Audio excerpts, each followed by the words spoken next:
وہ تمہارے سر پر ہاتھ پھیریں گے تو تم سجدے سے اٹھنا اور ان کی طرف پیٹ کیے بغیر پیچھے ہٹانا۔ ہم وہاں پہنچے تو والد صاحب نے جوتے باہر کی دہلیز پر اتار دیے اور میرے بھی اتروا دیے اور پیر صاحب کے کمرے میں داخل ہوئے۔ اندر مٹی کے 7 دیے جل رہے تھے، سامنے مسند پر پیر صاحب بیٹھے اونگ رہے تھے، نیچے فرشی دری پر 20-25 مرید سر جھکائے بیٹھے تھے۔ مسند کے قریب 5 جوان لڑکیاں بیٹھی تھی۔ کمرے میں ایسی خاموشی طاری تھی کہ سانسوں کی آواز بھی سنائی دیتی تھی۔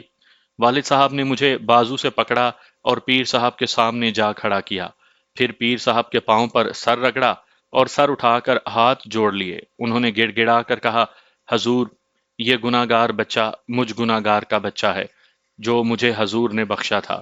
اس بد وقت کو حضور کے سجدے کے لیے لایا ہوں۔ حضور اجازت دیں تو بچے کو حضور کے قدموں میں پیش کروں، یہ حضور کی اولاد ہے۔ حضور نے سر ہلا دیا۔ والد صاحب نے مجھے اشارہ کیا، میں نے پیر صاحب کے گھٹنے چھو لیے، پھر ان کے پاؤں میں سر رکھ دیا۔ انہوں نے میرے سر پر ہاتھ پھیرا اور میں سجدے سے اٹھا۔ دیکھا کہ والد صاحب 5 روپے کا نوٹ پیر صاحب کے قدموں میں رکھ رہے تھے۔ ایک لڑکی نے لپک کر نوٹ اٹھا لیا۔ میں نے دیکھا کہ اس کے قریب بیٹھی ہوئی ایک لڑکی پیر صاحب کو کنکھیوں سے دیکھتی اس لڑکی سے نوٹ چھیننے کی کوشش کر رہی تھی، لیکن اس لڑکی نے جلدی سے نوٹ اپنے سینے میں قمیض کے اندر چھپا لیا۔ میں جنوں کو دیکھنے کے لیے بےتاب تھا اور ڈر بھی رہا تھا۔ پیر صاحب کی مسند کے قریب ایک ٹب رکھا تھا جس میں پانی تھا۔ نصف گھنٹہ گزر گیا، کمرے میں سکوت طاری رہا۔ مرید آتے رہے جن میں عورتیں بھی تھیں۔ سب نے پیر صاحب کے پاؤں پر سجدہ کیا اور ان کی طرف پیٹ کیے بغیر الٹے پاؤں چلتے دری پر بیٹھ گئے۔ مسند کے قریب ایک دروازہ تھا جو دوسرے کمرے میں کھلتا تھا۔ دروازہ کھلا اور ایک آدمی نمودار ہوا۔ بالشت بھر لمبی داڑھی، سر پر ململ کی ٹوپی، سفید قمیض اور چوڑی دار پاجامہ پہنے ہوئے تھا۔ اس نے پیر صاحب کے سامنے دوزانو ہو کر بلند آواز سے کہا، حضور انور، عائشہ والا جن آ گیا ہے۔ پیر صاحب اونگ سے بیدار ہو گئے، آنکھیں پھاڑ کر کہا لگایا اور بولے، وہ مردود آ گیا ہے، اسے کون لایا ہے؟ 2 ایلچی ساتھ ہیں حضور انور۔ او، حضرت سلیمان علیہ السلام کے خاص ایلچی؟ پیر صاحب نے ایک اور کہا داغا اور تہکمانہ لہجے میں بولے، حاضر کرو۔ وہ آدمی تیزی سے دوسرے کمرے میں چلا گیا۔ پیر صاحب نے گاؤ تکیے کے نیچے ہاتھ پھیرا اور ہاتھ ٹب کی طرف جھٹک دیا۔ پانی کی سطح پر شرارے چمکے اور پانی سے بانسری اور ستار کی ایک ناچ دھن اٹھنے لگی۔ اس کی سنگت میں دھیمے دھیمے گھنگرو بھی بجنے لگے۔ یہ دھن دھیمی تھی اور اس قدر میٹھی جیسے جادو جگا رہی ہو۔ میں نے کبھی ایسی دھن نہیں سنی تھی۔ پھر یوں محسوس ہونے لگا جیسے موسیقی کی لہریں کمرے میں پھیل رہی ہوں۔ میرے رونگٹے کھڑے ہو گئے اور میں والد صاحب کے ساتھ لگ گیا۔ صاف پتہ چل رہا تھا کہ کمرے کی فضا میں جن اور پریاں موجود ہیں اور یہ دھن جن یا پریاں ہی بجا سکتی ہیں۔ کوئی انسان اتنا میٹھا نغمہ نہیں بجا سکتا۔ مجھ پر طلسم سا طاری ہو گیا اور اس طلسم میں مجھے پیر صاحب جنوں کے شہنشاہ نظر آنے لگے۔ بے اختیار جی چاہا کہ ان کے پاؤں پر ایک اور سجدہ کروں۔ اچانک پیر صاحب کی آواز گرجی، اب میرے ساتھ بات کرو۔ موسیقی یک لخت بند ہو گئی۔ پیر صاحب نے عتابی لہجے میں کہا، تم اس غریب لڑکی کو کیوں پریشان کرتے ہو؟ پانی کے ٹب میں سے ایسی آواز آئی جو کسی بچے کی طرح بھی تھی اور عورت کی طرح بھی۔ آواز دھیمی تھی جیسے دور سے آ رہی ہو۔ آواز تھی، اس نے میرے چولہے پر پیشاب کر دیا تھا، میں اس کے سارے خاندان کو تباہ کر دوں گا۔ تم میرے قیدی ہو بدبخت، پیر صاحب نے غصے سے کہا، میں تمہیں زندہ جلا دوں گا۔ پیر صاحب نے تکیے کے نیچے ہاتھ پھیر کر پانی کی طرف جھٹکا تو پانی میں شرارے چمکے۔ اس کے ساتھ ہی کراہنے کی آواز سنائی دی اور یہ بھی، میری آنکھیں جل گئی ہیں، میری آنکھیں۔ لے جاؤ اسے، پیر صاحب نے حکم دیا۔ اس پر حضرت سلیمان علیہ السلام کی لعنت نازل ہوگی، کل اسے حاضر کرو۔ اور کمرے میں پھر سکوت طاری ہو گیا۔ مریدوں میں سے ایک ادھیڑ عمر آدمی اٹھا اور سر پیر صاحب کے پاؤں پر رکھ دیا اور رو رو کر کہنے لگا، حضور، میری بچی کو اس جن سے چھڑائیے، وہ مر رہی ہے۔ پیر صاحب نے سر ہلایا اور ہاتھ اوپر کر کے کہا، کل رات عائشہ کو میرے پاس بھیج دینا، میں نے اس کے جن کو قید کر لیا ہے۔ پانی میں سے آتی ہوئی آواز اور پیر صاحب کے ہاتھ جھٹکنے سے پانی سے اٹھتے ہوئے شرارے میرے اعصاب پر سوار ہو گئے۔ یہ کوئی جادو یا مسم ریزم نہیں تھا۔ کوئی شک ہی نہیں تھا کہ پیر صاحب کے کمرے میں جنات آتے ہیں اور ان جنات پر پیر صاحب کی حکمرانی ہے۔ چنانچہ میں سچے دل سے پیر صاحب کا مرید بن گیا اور ہفتے میں ایک بار ان کے حضور حاضری دینے لگا۔ اس عقیدت مندی کا اثر یہ ہوا کہ میرے دل میں خدا اور رسول کا نام صرف نام کی حد تک رہ گیا۔ میں اس عقیدے کا قائل ہو گیا کہ کائنات کا نظام ہمارے پیر صاحب کے دم قدم سے چل رہا ہے۔ یہ 1941 کی بات ہے، جب میں ان کا مرید بنا تھا۔ پھر میں والد صاحب کی دکان پر بیٹھنے لگا۔ اگلے سال شہر فوجوں سے بھرنے لگا تو دکان خوب چمکنے لگی۔ دکان کے ساتھ ہی میں نے لکڑی کا ایک کشادہ کھوکھا کھڑا کر کے چائے کی دکان بنا لی، جو فوجیوں کی وجہ سے سونے کی کان ثابت ہوئی۔ یہ فوجی برما فرنٹ سے رانچی کے علاقے میں آرام کے لیے بھیجے جاتے تھے۔ ان کے پاس بے شمار پیسے ہوتے تھے، جو وہ پاگلوں کی طرح بازاروں میں خرچ کرتے پھرتے تھے۔ ان پیسوں کا بہت سارا حصہ ہماری دکان میں چلا آ رہا تھا، جسے میں اپنے پیر صاحب کی کرامت سمجھتا تھا۔ جنگ ختم ہو گئی، ہم نے شہر میں مکان بنا لیا تھا اور اس میں منتقل ہو گئے تھے، جس سے پیر صاحب کا دربار 15 میل دور ہو گیا تھا۔ پھر بھی میں ہفتے میں ایک بار ان کے ہاں حاضری ضرور دیتا تھا۔ اگست 1946 کا ذکر ہے۔ بر صغیر میں سیاسی سرگرمیاں اور مسلمانوں کا مطالبہ پاکستان زور پکڑتا گیا۔ ہندوؤں اور مسلمانوں میں کشیدگی پیدا ہو کر بڑھ گئی۔ فوجوں کی رونق بھی کم ہو گئی تھی، جس سے چائے کی دکان ذرا ٹھنڈی پڑ گئی، لیکن ہم نے دوسری دکان پر توجہ مرکوز کر دی۔ پہلے منیاری کا سامان تھا، اب کپڑا بھی رکھ لیا۔ اس دکان کے لیے مال خریدنے کے لیے والد صاحب نے مجھے کلکتے بھیجا۔ رانچی سے چھوٹی ریل گاڑی چلا کرتی تھی، جو دن بھر کے پہاڑی سفر کے بعد آسن سول کے ریلوے اسٹیشن پر پہنچا دیتی تھی۔ وہاں سے بڑی ریل گاڑی ملتی تھی۔ کلکتے جانے والی ریل شام کے بعد چلتی تھی۔ میں آسن سول پہنچا۔ کلکتے والی گاڑی ہوڑا ایکسپریس، جو لاہور سے کلکتے تک جاتی تھی، کھچا کھچ بھری ہوتی تھی۔ اس قدر رش تھا کہ پائیدان بھی خالی نہیں تھے۔ میرے پاس صرف ایک بیگ تھا۔ میں ایک ڈبے کے پائیدان پر ہی بیٹھ گیا۔ گاڑی چلنے والی تھی جب ایک جوان سال آدمی میرے پاس آ رکا۔ اس کے پاس کوئی سامان نہیں تھا۔ مجھے کہنے لگا، کسی پائیدان پر بھی جگہ نہیں ملی، ذرا پرے ہو جائیں تو میں بھی آپ کے ساتھ ہی بیٹھ جاؤں۔ میں سرک گیا اور وہ بھی میرے ساتھ لگ کر پائیدان پر بیٹھ گیا۔ ڈبے کا دروازہ کھلا تھا، جو سواریوں کے سامان کے ڈھیر کی وجہ سے بند نہیں ہو سکتا تھا۔ ہم دونوں نے گاڑی کے ڈنڈے پکڑ کر رکھے تھے۔ پیٹھیں دروازے کی طرف کر کے ہم پائیدان پر بیٹھے تھے۔ گاڑی چل پڑی۔ ہوڑا ایکسپریس بہت تیز گاڑی تھی۔ بعض اوقات اتنے اسٹیشنوں سے رن تھرو ہوتی تھی کہ 4 4 گھنٹے کہیں رکتی نہیں تھی۔ گاڑی آسن سول سے نکلی تو ساون کی پھوہار اور ٹھنڈی ہوا نے ہمیں پریشان کرنا شروع کر دیا۔ میں نے اپنے ساتھی سے پوچھا کہ وہ کہاں تک جائے گا۔ ابھی تک فیصلہ نہیں کر سکا، اس نے جواب دیا۔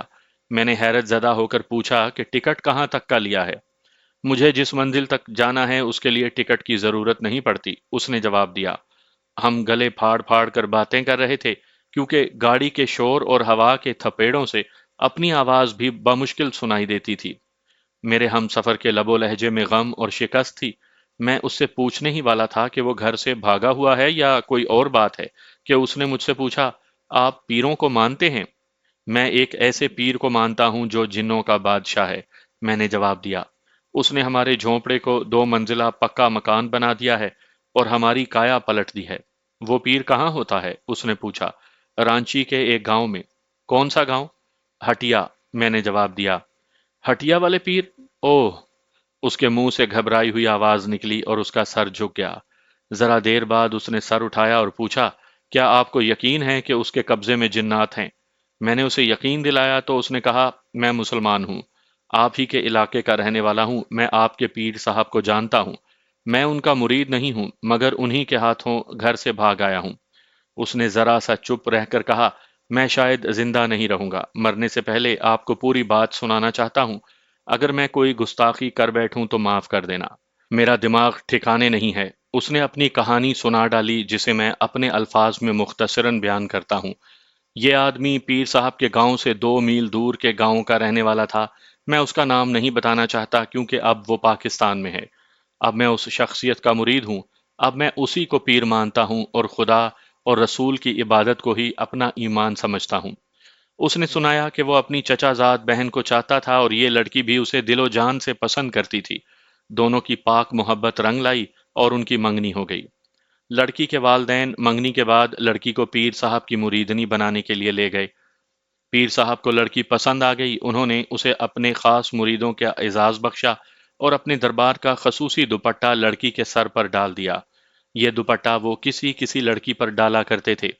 ہمارے علاقے میں ایسی لڑکی کو عام انسانوں سے بلند درجہ حاصل ہو جاتا تھا۔ یہ اعزاز 7-8 لڑکیوں کو حاصل تھا، جن میں ایک سے ایک خوبصورت تھی۔ وہ باری باری یا دو دو کئی کئی دن اور راتیں پیر صاحب کے گھر میں گزارتی تھیں۔ وہ ہم جولی لڑکیوں کو طلسماتی سی کہانیاں سنایا کرتی تھیں، جنہیں سن کر دیہات کی لڑکیوں کے دلوں میں بھی خواہش پیدا ہو جاتی تھی کہ انہیں بھی پیر صاحب خصوصی دوپٹہ عنایت فرمائیں۔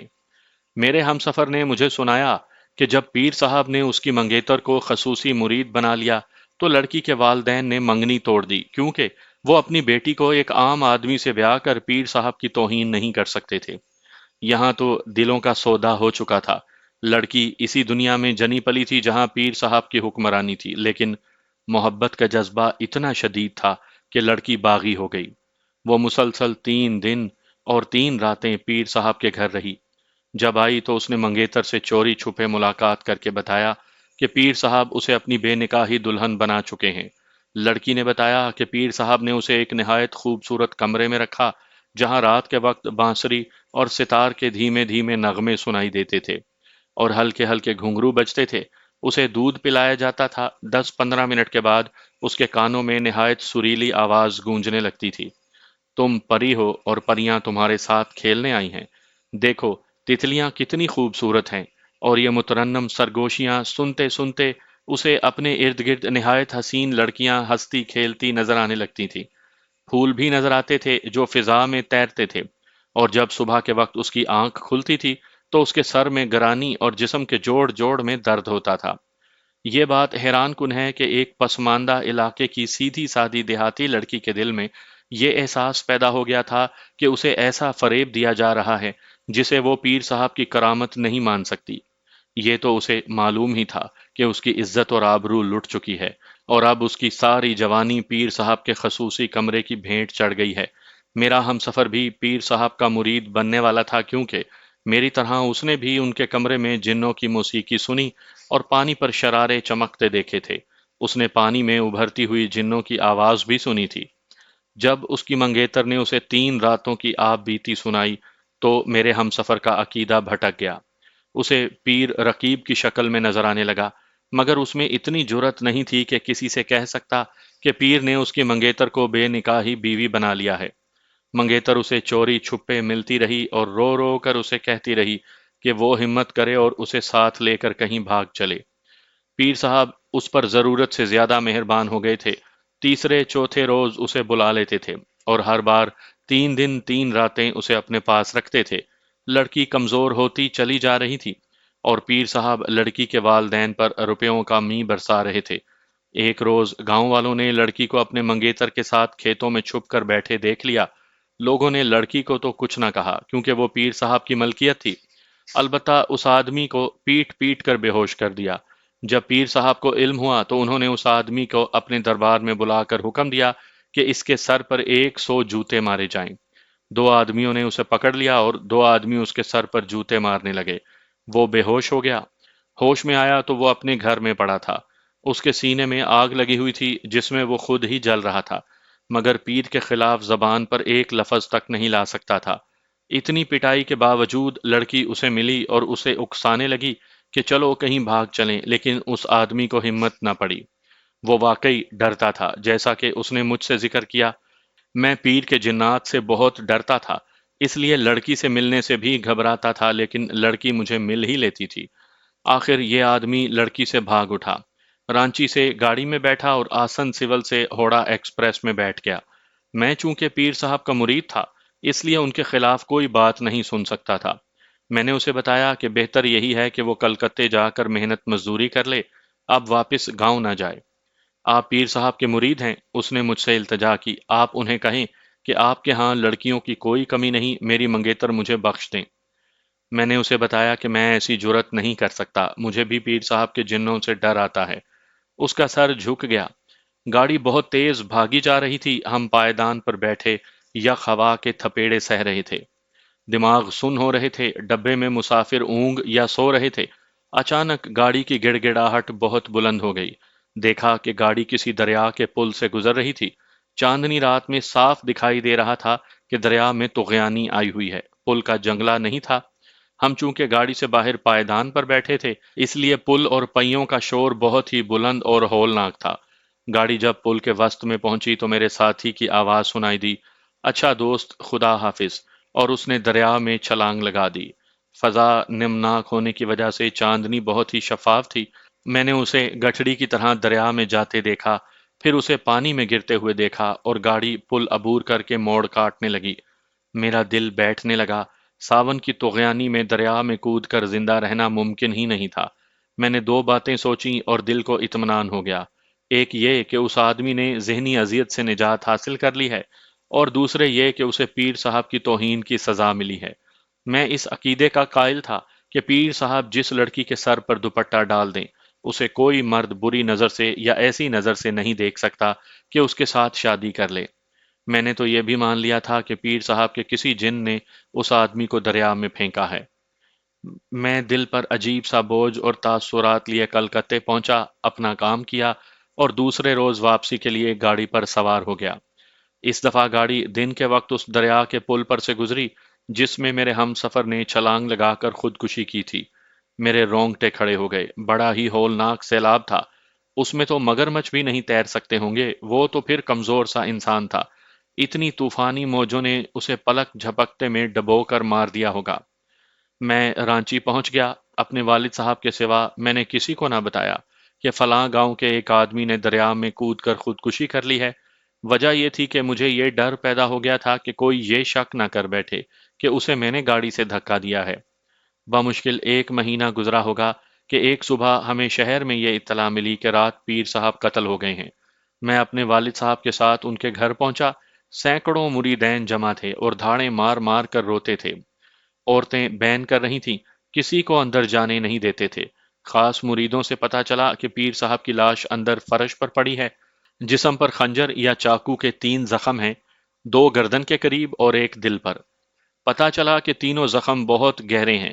خاص مریدوں نے بڑے وثوق سے بتایا کہ انہیں جنوں نے قتل کیا ہے۔ میرا خیال تھا کہ جنات جس کے قبضے میں ہوں اسے کوئی نقصان نہیں پہنچا سکتے، لیکن بوڑھوں نے بتایا کہ جو شخص جنات کو حاضر کرنے کی طاقت رکھتا ہے اسے جنوں سے سب سے زیادہ خطرہ ہوتا ہے۔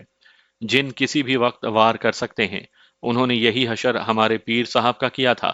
تمام دیہاتی خوفزدہ ہو گئے کہ اگر ان کے پیر صاحب کا یہ حشر ہو سکتا ہے تو اللہ جانے جن ان پر کیا قیامت توڑ دیں گے۔ ہم وہاں کھڑے ہی تھے کہ پولیس آ گئی۔ پولیس کو ہندوؤں نے اطلاع دی تھی کہ مسلمانوں کا پیر قتل ہو گیا ہے۔ پاکستان میں آ کر دیکھا ہے کہ یہاں ہر روز قتل ہوتے ہیں۔ یہاں کے دیہات میں قتل کی واردات کی کوئی اہمیت نہیں۔ لوگ ایک دوسرے کو قتل کر کے بڑے جوش و خروش سے مقدمات لڑتے ہیں، مگر ہمارے علاقے میں لوگوں نے قتل کا صرف لفظ سن رکھا تھا، قتل کی واردات کبھی نہیں ہوئی تھی۔ پولیس کے لیے یہ مسئلہ بہت ہی سنگین تھا۔ پولیس پارٹی کے ساتھ 6 کانسٹیبل، 2 تھانے دار اور ایک انگریز پولیس آفیسر تھا، جسے لوگ کہتے تھے کہ پولیس کپتان ہے۔ بعد میں علم ہوا کہ وہ سپرنٹینڈنٹ تھا۔ رانچی میں مستقل طور پر انگریز پولیس افسر نہیں ہوا کرتا تھا، وہ دورے پر آیا ہوا تھا۔ یہ پولیس پارٹی پیر صاحب کے گھر کے اندر چلی گئی۔ بہت دیر کے بعد لاش کو چارپائی پر ڈال کر باہر لائے۔ 3 4 چارپائیاں باہر بچھا دی گئیں۔ ایک چارپائی پر انگریز بیٹھ گیا اور خاص مریدوں کے بیانات لیے جانے لگے۔ انگریز افسر اردو بہت اچھی بولتا تھا۔ اس نے پوچھا کہ رات پیر کے کمرے میں کون کون تھا۔ ایک مرید نے ذرا ہکلا کر کہا، صاحب بہادر، پیر صاحب اکیلے سویا کرتے تھے۔ اس کی ہکلاہٹ اتنی نمایاں تھی کہ انگریز نے اس سے کہا، میرے قریب آؤ۔ وہ خوف زدگی کے عالم میں انگریز کے سامنے گیا۔ انگریز نے کہا، بیٹھ جاؤ۔ وہ زمین پر بیٹھ گیا۔ انگریز نے اس کی آنکھوں میں آنکھیں ڈال دی اور چپ چاپ اسے دیکھتا رہا۔ میں قریب ہی کھڑا تھا۔ مرید کے چہرے کا رنگ بدلنے لگا۔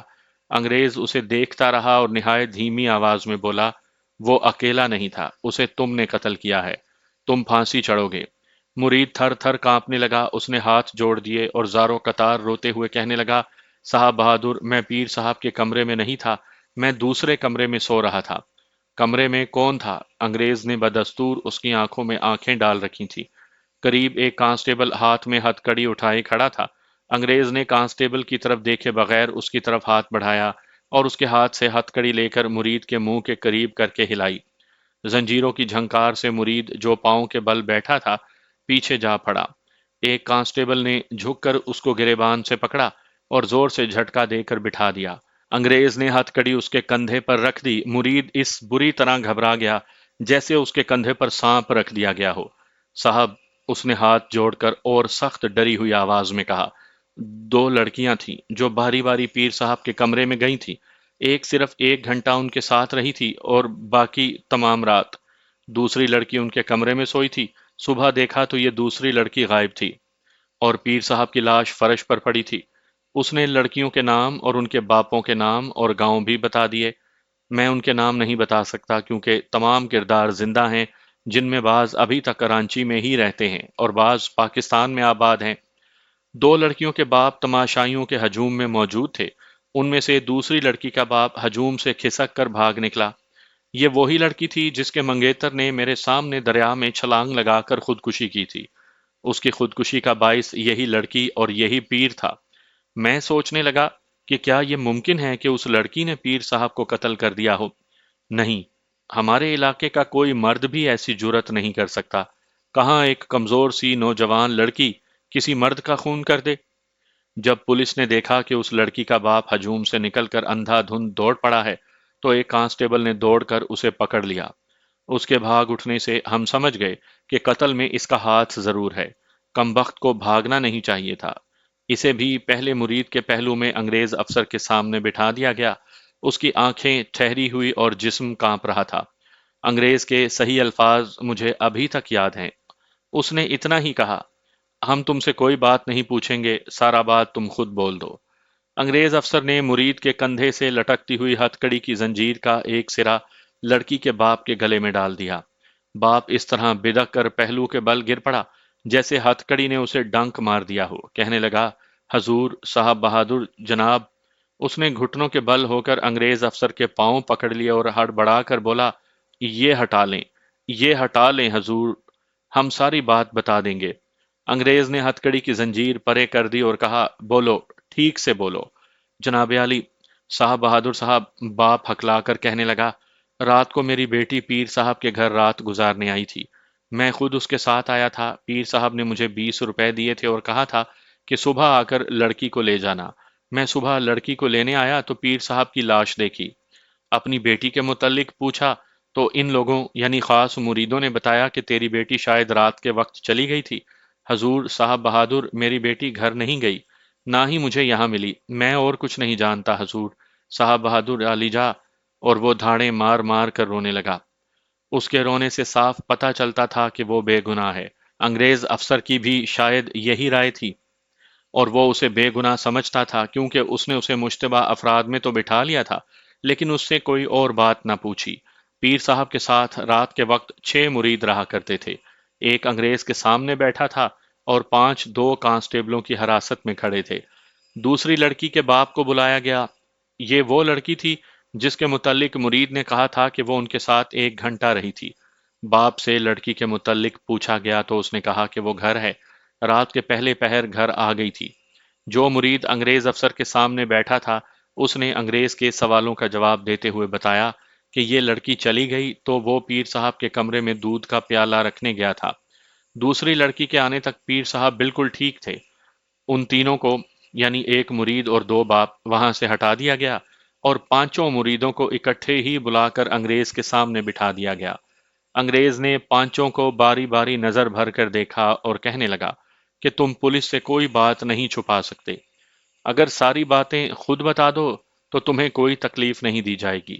میں وعدہ کرتا ہوں کہ قاتل کو سزائے موت سے بچا لوں گا اور اگر ہمیں پوری تحقیقات کر کے باتیں معلوم ہوئیں تو سب کو پھانسی کے تختے پر کھڑا کر دوں گا۔ بتاؤ، سب سے پہلے کون بولے گا؟ جو سب سے پہلے بولے گا ہم اسے معافی دلوا کر وعدہ معاف گواہ بنا دیں گے۔ انگریز نے انہیں اچھی طرح سمجھایا کہ وعدہ معاف گواہ کی حیثیت کیا ہوتی ہے اور یہ بھی کہ اگر وہ واردات میں برابر کا شریک ہو تو بھی اسے سزا نہیں ملتی۔ سب سے پہلے یہ بتاؤ کہ اس گھر میں کیا ہوتا ہے؟ انگریز افسر نے پوچھا۔ صاحب، ہندو تھانے دار نے کہا، مقتول ان لوگوں کا پیر تھا۔ تم چپ رہو، انگریز نے اسے ڈانٹ دیا۔ میں جانتا ہوں پیر کیا ہوتا ہے اور میں یہ بھی جانتا ہوں کہ پیر لوگ کیا کرتے ہیں۔ میں انڈیا میں 10 سال سے ہوں۔ صاحب بہادر، ایک مرید بول پڑا، پیر صاحب کے قبضے میں جن تھے، انہیں جنوں نے قتل کیا ہے۔ سنا تم نے یہ کیا کہتا ہے؟ انگریز افسر نے ہندو تھانے دار سے کہا، جس طرح تم ہندو لوگ ننگے سادھوؤں کی ہر بات مان لیتے ہو نا، اسی طرح یہ مسلمان پیروں کی بات مان لیتے ہیں۔ میں نے بہت سارے پیر اور شاہ دیکھے ہیں جن کے قبضے میں جنات ہیں، لیکن میں نے جن کبھی نہیں دیکھے۔ انگریز نے اپنے سامنے بیٹھے ہوئے مریدوں سے کہا، ادھر کوئی جن نہیں تھا، سچ سچ بتاؤ کہ اس گھر میں کیا ہوتا تھا؟ تم سب بدماش ہو، قتل کی سزا بعد میں ملے گی، پہلے بدماشی کی سزا دلواؤں گا۔ اگر صحیح بات بتا دو تو بدماشی میں گرفتار نہیں کروں گا۔ مریدوں نے ایک دوسرے کی طرف دیکھا، ایک نے آہستہ سے کہا، اندر چل کر دکھا دو، ہم پرائے گناہ کی سزا کیوں بھگتیں؟ انگریز اٹھ کر کھڑا ہوا اور مریدوں سے مخاطب ہو کر بولا، چلو اندر اور ہر ایک چیز دکھاؤ۔ اس نے ہم سب کی طرف دیکھا، میں پاس ہی کھڑا تھا، میں شہر میں رہنے کی وجہ سے ذرا اچھے لباس میں تھا۔ انگریز نے مجھ سے کہا، تم بھی اندر چلو اور دیکھو کہ یہ لوگ تمہیں کیا دکھاتے ہیں۔ میں ڈر گیا۔ اس نے کہا، ہم تمہیں گواہ بنائیں گے۔ میری طرح اس نے 3 اور آدمی ساتھ لیے، 2 شہر کے ہندو تھے جو پولیس کے ساتھ ہی آئے تھے، اور ایک ہمارے دیہاتی علاقے کا ہندو مکھیا تھا، جس طرح پاکستانی دیہات میں نمبردار ہوتے ہیں۔ مرید ہم سب کو اس کمرے میں لے گئے جہاں میں نے پیر صاحب کے ہاتھ پر بیعت کی تھی۔ مسند وہیں تھی اور اس کے قریب پانی کا ٹب رکھا تھا۔ انگریز نے پہلا سوال یہ کیا، یہ ٹب یہاں کیوں رکھا ہے؟ ایک مرید آگے بڑھا، اس نے ایک اور کو بلایا اور اس سے کہا، اٹھا کر ایک طرف کر دو۔ دونوں نے ٹب کو اٹھا کر ایک طرف رکھ دیا۔ مرید نے کہا، صاحب بہادر، اس ٹب کے نیچے سے جنوں کی آواز سنائی دیتی تھی۔ انگریز نے آگے ہو کر دیکھا، پھر ہم 4 گواہوں سے کہا، تم بھی آ کر دیکھو۔ ہم نے دیکھا وہاں چھوٹا سا گڑھا تھا جس میں ایک لاؤڈ سپیکر رکھا تھا۔ صاحب بہادر، ایک مرید نے کہا، اس میں سے جن بولیں گے۔ اس نے اپنے ساتھیوں سے کہا کہ صاحب بہادر کو سارا تماشا دکھا دو۔ 4 مرید دوسرے کمرے میں چلے گئے اور 5-7 منٹ کے بعد لاؤڈ سپیکر سے بانسری، ستار اور گھنگروؤں کی وہی دھن سنائی دینے لگی جس نے مجھ پر جادو کر کے مجھے پیر صاحب کا مرید بنا دیا تھا۔ مگر اس روز اس دھن میں وہ جادو نہیں تھا، بلکہ ایک ڈراؤنا سا تاثر تھا۔ دھن خاموش ہو گئی اور آواز آئی، اب جن بولیں گے۔ لاؤڈ سپیکر میں سے دھیمی آوازیں سنائی دینے لگیں، جیسے بہت دور بیٹھی کوئی عورت یا کوئی بچہ بول رہا ہو۔ یہ آوازیں بھی خاموش ہو گئیں اور 4 مرید دوسرے کمرے سے آ گئے۔ ایک نے کہا، یہ ساز ہم بجا رہے تھے اور جنوں کی طرح یہ بولا تھا۔ اس نے اپنے ایک ساتھی کی طرف اشارہ کیا۔ اس نے کہا کہ یہاں کے دیہاتی انہی آوازوں کو جنوں کی آوازیں سمجھتے تھے اور کہتے تھے کہ یہ آوازیں پانی سے نکلتی ہیں۔ اس نے لپک کر تکیے کے نیچے ہاتھ پھیرا اور کہا، صاحب بہادر، اب ہم جنوں کو جلائیں گے۔ اس نے ہاتھ ٹب کی طرف جھٹکا تو پانی کی سطح پر کئی شرارے چمکے۔ انگریز افسر نے تکیے کو ایک طرف کیا اور نیچے سے دانے دانے سے اٹھا کر ہمیں دکھائے۔ مجھ سے پوچھنے لگا، آپ بھی اس پیر کے مرید تھے؟ میں نے کہا، میں تسلیم کرتا ہوں کہ میں بھی ان آوازوں کو جنوں کی آوازیں سمجھتا رہا۔ میں تو اس پیر کا خاص عقیدت مند تھا۔ اس نے مجھ سے تعلیم کے متعلق پوچھا تو میں نے بتایا کہ 10 جماعتیں پاس ہوں۔ اس نے پوچھا کہ سائنس پڑھی تھی؟ میں نے کہا کہ نہیں۔ تم پڑھے لکھے آدمی اس چیز کو نہیں پہچانتے تو جنگلی لوگ کیا پہچانیں گے؟ اس نے کہا، دیکھو، اسے سوڈیم کہتے ہیں، اسے پانی میں پھینکو تو یہ جلتی ہے۔ میں اپنی اس وقت کی ذہنی حالت کو بیان کر کے کہانی کو بے مزہ نہیں کرنا چاہتا، میں اصل کہانی سنانا چاہتا ہوں۔ وہاں سے مرید ہمیں اس کمرے میں لے گئے جہاں وہ لڑکیاں جایا کرتی تھیں جن کے سروں پر پیر صاحب خاص دوپٹہ ڈالا کرتے تھے۔ بہت خوبصورت اور سجا ہوا کمرہ تھا، فرش پر خون ہی خون تھا۔ انگریز نے ہمیں کہا کہ ہم دروازے سے آگے نہ آئیں تاکہ ملزموں کے پاؤں کے نقوش یعنی کھرے مٹ نہ جائیں، اور یہ بھی کہ ہم کسی چیز کو ہاتھ نہ لگائیں۔ کمرے میں ایک پلنگ تھا جس پر پھولدار چادر بچھی تھی اور ریشمی غلاف والے 2 تکیے رکھے تھے۔ دیواروں کا رنگ دل فریب تھا۔ ایک مرید نے بتایا کہ لڑکی کو اس کمرے میں لا کر دودھ پلایا جاتا تھا جس میں ایک بے ذائقہ سفوف ملا ہوتا تھا، اس سے لڑکی پر نشہ طاری ہو جاتا تھا۔ اسے ستار اور بانسری کی دھن سنائی جاتی تھی، اور ایک آدمی آہستہ آہستہ پریوں کی ایسی طلسماتی سی باتیں کرنے لگتا تھا کہ نشے کی حالت میں لڑکی کو فی الواقعی پریاں دکھائی دینے لگتی تھیں۔ اسی کیفیت میں پیر صاحب لڑکی کی آبرو سے کھیلتے تھے۔ مریدوں نے رہنمائی کی اور ہمیں ایک اور کمرے میں لے گئے جہاں ایک ستار، ایک بانسری اور گھنگرو رکھے تھے۔ ایک کونے میں مائکرو فون پڑا تھا جو بیٹری سے کام کرتا تھا۔ یہ ساز مائکرو فون سے دور رکھ کر اور لاؤڈ سپیکر کی آواز بہت مدھم کر کے بجائے جاتے تھے، اسی لیے ٹب کے نیچے سے آنے والی آواز یوں لگتی تھی جیسے بہت دور سے آ رہی ہو۔ اس کمرے میں ایک صندوق رکھا تھا جس میں سے مریدوں نے سفوف کا ڈبہ نکال کر دکھایا۔ پھر ہمیں دو اور کمرے دکھائے گئے۔ ایک میں مریدوں کے بستر بچھے ہوئے تھے۔ لکڑی کے ایک باکس میں سے دیسی شراب کی کئی بوتلیں اور دو بوتلیں ولایتی شراب کی برآمد ہوئیں، اور ایک اور صندوق میں سے پیر صاحب کے کپڑوں کے نیچے سے ریوالور برآمد ہوا، اور اس کے ساتھ ہی یہ انکشاف بھی ہوا کہ پیر صاحب کلکتے کے بدماش تھے اور 20 برس کی عمر میں انہوں نے نوسر بازی کے جرم میں 6 مہینے کی پہلی سزائے قید بھگتی تھی۔ 2 سال بعد ایسی ہی ایک اور واردات میں گرفتار ہوئے اور 1 سال سزا ملی، پھر ان کا نام پولیس کے رجسٹر میں لکھ لیا گیا۔ سن 1924 میں نوسر بازی اور اداکاری کے فن میں کمال حاصل کر کے پیر صاحب نے یہاں آ کر ڈیرے جمائے۔ یہ 6 کے 6 خاص مرید آسن سول اور کلکتے کے جرائم پیشہ افراد تھے۔ جتنی اشیاء برآمد کی گئیں ان کا مشیر نامہ تیار کیا گیا، جس پر ہم 4 آدمیوں نے دستخط کیے۔ 6 مریدوں اور دونوں لڑکیوں کے باپوں کو جو آخری رات پیر صاحب کے خصوصی کمرے میں گئی تھی، پولیس اپنے ساتھ لے گئی۔ اس کے بعد تحقیقات ہوتی رہیں، مگر تلاش کے باوجود اس لڑکی کا سراغ نہ مل سکا جس کے منگیتر نے خودکشی کر لی تھی۔ اس آدمی کا نام بھی کئی بار لیا گیا۔ اس کے والدین یہی کہتے رہے کہ وہ 1 مہینہ پہلے گھر سے لاپتہ ہو گیا تھا۔ میں نے والد صاحب کے سوا کسی سے ذکر نہ کیا تھا کہ اس آدمی نے میرے سامنے خودکشی کر لی تھی۔ پولیس اب اس آدمی اور لڑکی کو ڈھونڈتی پھر رہی تھی۔ مریدوں کو تو پولیس نے حوالات میں بند کر رکھا تھا۔ تھوڑے ہی عرصے بعد پولیس نے ان مریدوں کو نوسر بازی اور بدماشی کا اڈا چلانے کے جرم میں سال سال کے لیے جیل بھجوا دیا اور قتل کی تفتیش جاری رکھی، مگر لڑکی کا سراغ نہ مل سکا۔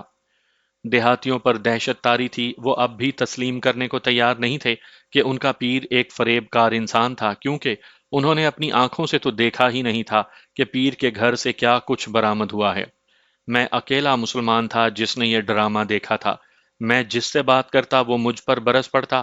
مجھے کئی ایک دیہاتیوں نے گالیاں بھی دیں اور کہا کہ تم ایک انگریز اور ہندوؤں کی باتوں میں آ گئے ہو۔ کسی نے کہا کہ تم کافروں کے مخبر ہو۔ پیر صاحب کو تو جنوں نے مارا ہے۔ اگست 1947 میں پاکستان بن گیا۔ رانچی ہندوؤں کا علاقہ تھا، بھلا وہاں مسلمانوں کو کیسے پناہ ملتی؟ ہم رانچی سے گاڑی میں بیٹھے اور آسن سول پہنچے۔ ارادہ تھا کہ مشرقی پاکستان چلے جائیں گے، مگر وہاں مسلمان کا ارادہ کوئی وقت نہیں رکھتا تھا۔ مسلمان ادھر ہی کو چلے جا رہے تھے جدھر کی گاڑی مل جاتی تھی۔ آسن سول کے ریلوے اسٹیشن کے اندر ہم محفوظ تھے۔ باہر کا یہ عالم تھا کہ مسلمانوں کی لاشیں بکھری ہوئی تھیں۔ میں نے پلیٹ فارم پر اسی انگریز پولیس آفیسر کو بھاگتا دوڑتا دیکھا۔ پلیٹ فارم پر مسلمان کنبوں کے ہجوم بیٹھے گاڑیوں کا انتظار کر رہے تھے۔ اس انگریز کے ساتھ پولیس کی خاصی جمعیت تھی، اور یہ اسی کا کارنامہ تھا کہ اسٹیشن کی حدود کے اندر مسلمان محفوظ تھے۔ وہ ایک تھانے دار کو ساتھ لیے قریب سے گزرا تو کہہ رہا تھا، جو ادھر گڑبڑ کرے فوراً گولی مار دو۔ اتفاق سے گاڑی آ گئی، مگر یہ گاڑی کلکتے جا نہیں رہی تھی بلکہ کلکتے سے آ رہی تھی۔ اس میں بے تحاشا بھیڑ تھی۔ پناہ گزینوں نے گاڑی پر ہلہ بول دیا۔ کوئی سوار ہو سکے، کوئی رہ گئے اور گاڑی چل پڑی۔ اس گاڑی نے ہمیں بھوکا پیاسا امرتسر پہنچا دیا، لیکن 1 ہفتہ گزر گیا تھا، گاڑی جہاں رکتی تھی رکی ہی رہتی تھی۔ راستے میں گاڑی پر ہندوؤں اور سکھوں نے گولیاں بھی چلائیں اور کئی مسلمان بھی شہید ہو گئے۔ مشرقی پنجاب میں تو ریلوے لائن کے ساتھ لاشیں ہی لاشیں تھیں۔ میں نے کئی لاشیں دیکھیں جن کے سر، بازو یا ٹانگیں کٹی ہوئی تھیں۔ ایسے معلوم ہوتا تھا جیسے یہ گاڑی کے نیچے آ گئے ہوں۔ گرتے پڑتے ہم پاکستان کی سرحد میں داخل ہو گئے اور رانچی کے مسلمان سارے پاکستان میں بکھر گئے۔ 10 سال گزر گئے، ہم اپنے کاروبار میں لگ گئے اور اپنے پاؤں پہ کھڑے ہو گئے۔ دسمبر 1957 کا ذکر ہے۔ میں فٹ پاتھ پر چلا جا رہا تھا، سامنے سے ایک آدمی آ رہا تھا۔ وہ مجھے بڑے غور سے دیکھ رہا تھا۔ صورت جانی پہچانی سی لگی۔ میں نے سوچا کہ رانچی کا کوئی آدمی ہوگا، شاید ہماری دکان پر آتا رہتا ہوگا۔ ہم ایک دوسرے کے قریب ہوئے تو دونوں رک گئے۔ اس نے مجھے گھور گھور کر دیکھا اور بولا، معافی چاہتا ہوں کہ آپ کو راستے میں روک لیا ہے۔ آپ رانچی کے مہاجر تو نہیں؟ ہاں، میں نے کہا، میں رانچی کا مہاجر ہوں۔ آپ نے ہماری دکان دیکھی ہوگی، آپ ہماری دکان میں آتے رہتے ہوں گے۔ نہیں، اس نے مسکرا کر کہا، میں نے آپ کے ساتھ ہوڑا ایکسپریس کے پائیدان پر سفر کیا تھا۔ وہ رات کا سفر آپ بھول گئے ہیں؟ میں نے اسے غور سے دیکھا تو پہچان لیا، مگر یہ یقین نہ آیا کہ طغیانی کے لہروں میں کود جانے والا انسان زندہ بھی رہ سکتا ہے۔ آپ کی حیرت بجا ہے، اس نے کہا۔ وہ میں ہی تھا جس نے دریا میں چھلانگ لگائی تھی، لیکن میں مرا نہیں تھا۔ کیا دریا میں پانی کم تھا؟ پانی بہت گہرا اور سیلابی تھا، اس نے کہا۔ اگر پانی کم ہوتا تو شاید میں اپنے آپ کو ڈبو دیتا۔ اس نے ادھر ادھر دیکھا تو چھوٹے سے ایک ہوٹل کی طرف اشارہ کر کے بولا، آئیے چائے پیئیں گے اور باتیں کریں گے۔ ہوٹل میں اس نے چائے منگوائی اور ایک ایسی کہانی سنائی جس نے مجھے ان قوتوں کا قائل کر دیا جو خدا نے انسان کو عطا کی ہیں، مگر انسان ان سے بے خبر ہے۔ میں اسی کو ایمان کی قوت کہتا ہوں۔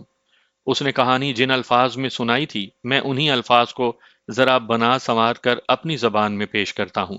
وہ کوئی ایسا پڑھا لکھا آدمی نہیں۔ پاکستان میں آ کر اس نے باقاعدہ لکھنا پڑھنا سیکھ لیا ہے۔ اس سے پہلے وہ صرف قرآن پڑھ سکتا تھا یا پہلی جماعت کا قاعدہ، لیکن کھیتی باڑی میں الجھ کر قاعدہ بھی بند ہو گیا تھا۔ اس نے اپنی کہانی سیدھے سادے طریقے سے سنا ڈالی، لیکن طغیانی میں ڈوبتے وقت اس کے اندر جو انقلاب آیا وہ اس کا تجزیہ کرنے سے قاصر تھا، کیونکہ اس کا علم محدود تھا۔ قصہ یوں ہوا کہ اس کی اپنی رائے کے مطابق وہ ایک بزدل انسان تھا۔ اس نے بچپن سے لے کر دریا میں کودنے تک کے کئی واقعات سنائے جو ثابت کرتے تھے کہ اس کا دل بہت ہی کمزور تھا اور اس پر ہر وقت انجانا سا خوف طاری رہتا تھا۔ روزمرہ زندگی کے عام سی قسم کے واقعات بھی اسے خوف زدہ کر دیا کرتے تھے۔ وہ دو چار مردوں کی محفل میں بیٹھنے سے بھی کتراتا تھا۔ خاموش طبع انسان تھا جسے خوف اور احساس کمتری نے چلتی پھرتی لاش بنا رکھا تھا۔ ایسے انسان میں اتنی جرت ہو ہی نہیں سکتی کہ وہ ایک نوجوان لڑکی سے اظہار محبت کرے۔ یہ تو وہ لڑکی ہی بتا سکتی ہے کہ اسے اس انسان کی کون سی ادا بھا گئی تھی کہ اسے چاہنے لگی تھی، اور چاہا بھی اتنا کہ اپنی دنیا کے بادشاہ اور جنوں اور پریوں کے شہنشاہ تک کو ٹھکرا دیا۔ اس آدمی نے زندگی کا پہلا اور سب سے بڑا جرات مندانہ کارنامہ یہ کیا کہ لڑکی کی محبت کو قبول کر لیا، اور اسے چوری چھپے ملتا رہا، مگر اس محبت کا جو حشر ہوا وہ میں بیان کر چکا ہوں۔ پیر کے جنوں سے وہ اس قدر خوف زدہ ہو گیا تھا کہ راتوں کو ہڑبڑا کر اٹھ بیٹھتا تھا، اور اسے اپنے کمرے میں جن اور بھوت نظر آنے لگتے تھے۔ وہ رات رات بھر خوف کے مارے کانپتا رہتا تھا۔ دن کے وقت وہ پیر کے مریدوں سے بھی ڈر جاتا تھا۔ دوسری طرف لڑکی نے محبت کے واسطے دے دے کر اس کا ناک میں دم کر رکھا تھا کہ چلو کہیں بھاگ چلیں، مگر وہ اکیلا ہی بھاگ اٹھا اور زندگی کے جھمیلوں سے ہی بھاگ گیا۔ جب وہ دریا میں گرا تو اس کے بیان کے مطابق وہ پانی میں دور نیچے تک چلا گیا۔ اس نے محض اتفاق سے منہ بند رکھا اور سانس بھی روک لیا تھا، جس سے پانی اس کے پیٹ اور پھیپڑوں میں نہ جا سکا۔ وہ کہتا ہے کہ وہ طغیانی کے زور سے یوں سطح پر ابھر آیا جیسے کسی غیبی قوت نے گھسیٹ کر اس کو باہر نکال دیا ہو۔ سطح پر آ کر اس نے گہری سانس لی۔ ایک غضبناک موج نے اسے دبوچ کر اوندھے منہ ایسی ڈبکی دی کہ وہ پھر تہہ کی طرف جانے لگا، لیکن نیچے سے پانی کے زور نے اسے پھر سطح پر دھکیل دیا۔